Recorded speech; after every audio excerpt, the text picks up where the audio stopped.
It was a man, arrayed in black steel armor, over which was drawn a white surtout emblazoned with the reversed Passion Cross, and in his hands he bore a wide-mouthed brazen bowl, like an alms basin.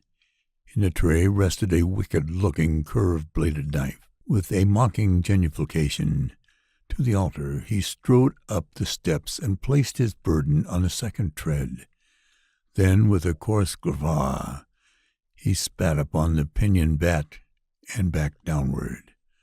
As a signal, a double file of armored men came marching out of the gloom, ranged themselves in 2 ranks, one to right, one to left of the altar, and whipped their long swords from their sheaths, clashing them together, tip to tip, forming an arcade of flashing steel between them. So softly that I felt rather than heard him, de Grandin sighed in suppressed fury as blade met blade, and 2 more at arms, each bearing a smoking censer, strode forward beneath the roof of steel. The perfume of the incense was strong, acrid, sweet, and it mounted to our brains like the fumes of some accursed drug. But even as we sniffed its seductive scent, our eyes widened at sight of the form which paced slowly behind the mailed acolytes. Ceremoniously, step by pausing step, she came, like a bride marching under the arbor of uplifted swords at a military wedding, and my eyes fairly arched at the beauty of her.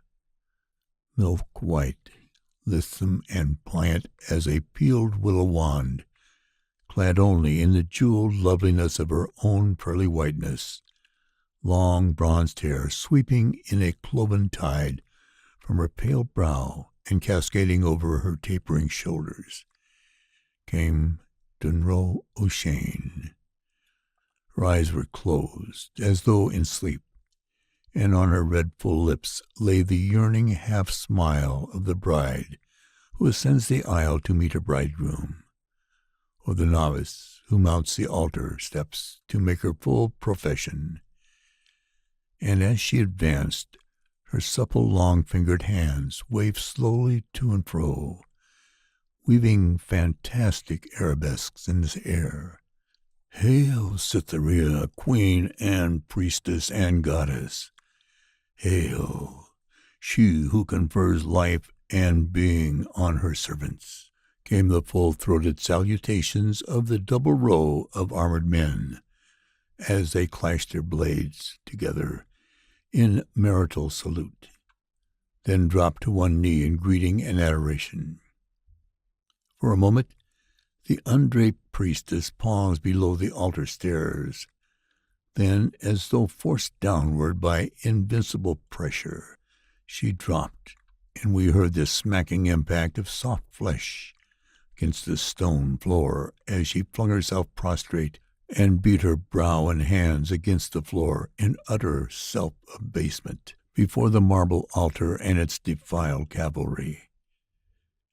"Is all prepared?" the question rang out sonorously as a cowled figure advanced from the shadows and strode with a swaggering step to the altar.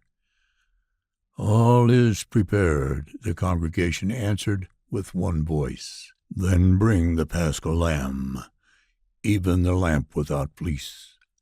The deep-voiced command somehow sent shivers through me. 2 armored courtiers slipped quietly away, returning in an instant with the struggling body of a little boy between them, a chubby child, naked, who fought and kicked and offered such resistance as his puny strength allowed, while he called aloud to Mama and Grandma to save him.